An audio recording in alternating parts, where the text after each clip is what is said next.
అవునా, తీసుకో. ఏంటిది? అగ్రిమెంట్లో ఉంది.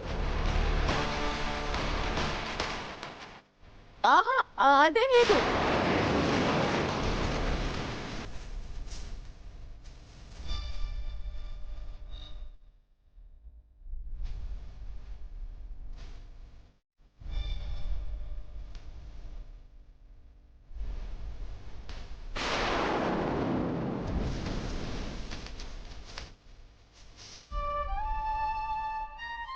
తల్లి కూతుళ్ళిద్దరూ ఇంత మోసం చేస్తారా? మోసం ఏంటి? మరి ఈ అగ్రిమెంట్ ఏంటి? చరణ్ ఆల్బంలో పాట పాడింది పల్లవి అయితే అక్షిత పాడినట్టుగా చరణ్ని నమ్మిస్తారా? ఆ ఆల్బంలో పాట పాడిన వ్యక్తిని, ఆ వాయిస్ ని నేను ప్రేమించాను అని చరణ్ చాలాసార్లు చెప్పాడు. మరి ఆ వాయిస్ పల్లవిదైతే చరణ్ ఎవరిని ప్రేమించినట్టు? పల్లవి అవసరాన్ని ఆసరాగా చేసుకుని డబ్బులిచ్చి దాన్ని వాడుకుంటారా? నేనెవ్వరిని వాడుకోలేదు, ఎవరిని మోసం చేయలేదు. అక్షిత చరణ్ని ఇష్టపడింది. అక్షిత బాగా పాడుతుందని చరణ్ నమ్మకం. తను పాడదని తెలిస్తే అందుకని చెప్పి ఇలా మోసం చేస్తారా?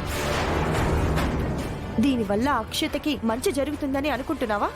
మంచే జరుగుతుంది. తను కోరుకున్న వాడితో తనకి జీవితం దక్కుతుంది. కాదు, ఈ పాట ఇప్పుడు పల్లవి పాడింది అని చెప్తే ఆ పల్లవికి కిరీటం ఏమైనా పెడతారా? నేను పల్లవి గురించి మాట్లాడడం లేదు, అక్షిత గురించే మాట్లాడుతున్నాను.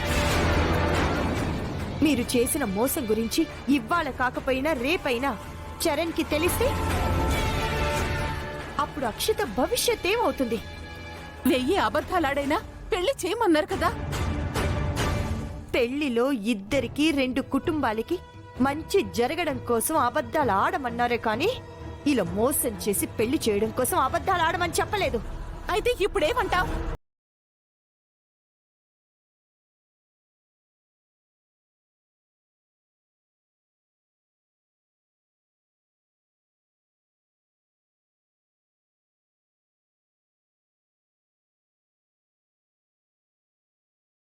కదా మోసంతో కూడా ఈ పెళ్లి జరగదు. ప్లీజ్ గుండమ్మా, చరణ్ కి నిజం తెలియకూడదు. దీన్నింతటితో వదిలే.